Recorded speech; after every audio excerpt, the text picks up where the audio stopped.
called pressure. So first let me tell you, why do we need a different parameter? See, this is a kind of a surface. On this surface, I'm applying a force. See, I'm pressing with my pen into my palm. I'm not having that much of the pain. Now I will turn my pen. See, with the tip of the pen, I'm applying onto my palm with the same force, and I do feel the pain.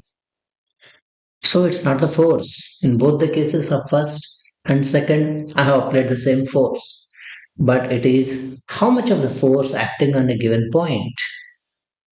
That is when I applied due to this surface, which is little wider, this surface, which is little taller. So in this case, when the surface is wider, I do feel less pinch, less pain. When the surface is sharper, this surface, I do feel the pain more. So to understand that, what is the parameter that's making a difference when I change the surface? I cannot study it with the help of the say force alone. I need a new physical quantity called pressure. That's why we talk about pressure. So what's the pressure due to a liquid is? It is the force acting per unit area due to a liquid that is in a solid in a static state acting on the surface area of the body, something like that. So to understand that this applies more pain on your palm, that's actually more pressure on your palm.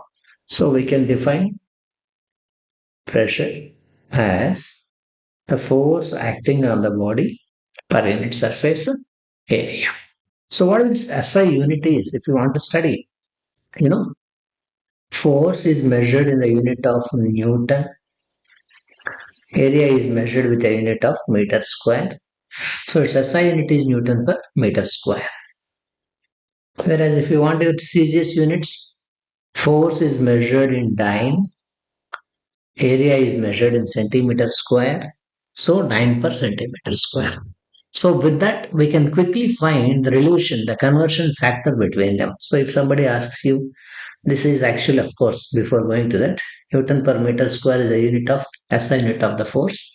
In the name of a scientist, it is also called as Pascal. Now, I want to make a conversion that how much is this is that, right?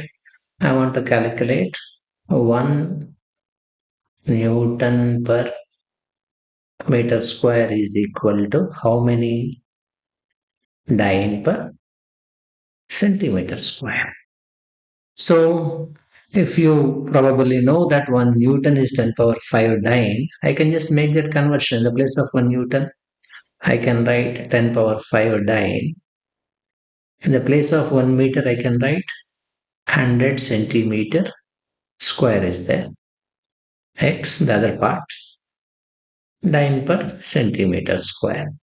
So if you simplify, 1 into 10 power 5 into dyne by 100 square is there. So 10 square whole square, that is 10 power 4 centimeter square is x dyne per centimeter square. So both dyne per centimeter square on both sides can be cancelled. 10 power 4 can be cancelled. Out of the 10 power 5 only 1 10 will remain. So the remaining answer will be just 10 itself. X on the other side is equal to 10. So the conversion factor from SI system to the CGS system is just multiply the value that was given in SI system with 10 so that you will be getting the value into the CGS system. That's what about the units, right? We can also write the dimensional formula of this physical quantity. If we are interested in writing its dimensional formula, we can simply write it. How can? First of all, we shall know what is this dimensional formula is. As you know, it's a representation of fundamental physical quantities like length, mass, and time in any derived physical quantity. So we are just now saying pressure is equal to force by area. We have already learned force as mass into acceleration by area. Be careful about this A and this A. The upper MA is acceleration, In the bottom, what we have written like a capital A is the area. They cannot be cancelled. They are quite different. So mass is capital M, acceleration is velocity by time, by area, generally in terms of basics, square of the length. So if you simplify, mass, velocity is rate of change of displacement, that is length by time, that is Lt power minus 1 by t, and 1 by L square. So we can simplify this as m L by L square, that is L power of minus 1 in the numerator, t power minus 1, and this also got the numerator and becomes another minus 1, that is t power minus 2. So it has a dimensional formula of ml power minus 1 t power minus 2. This is what we can study as a basic understanding of the pressure.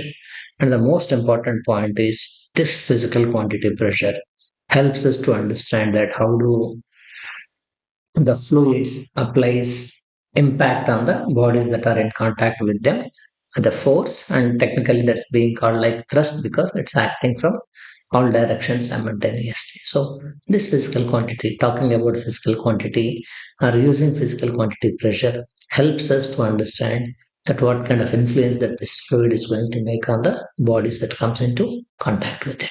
That's it. Thank you for watching.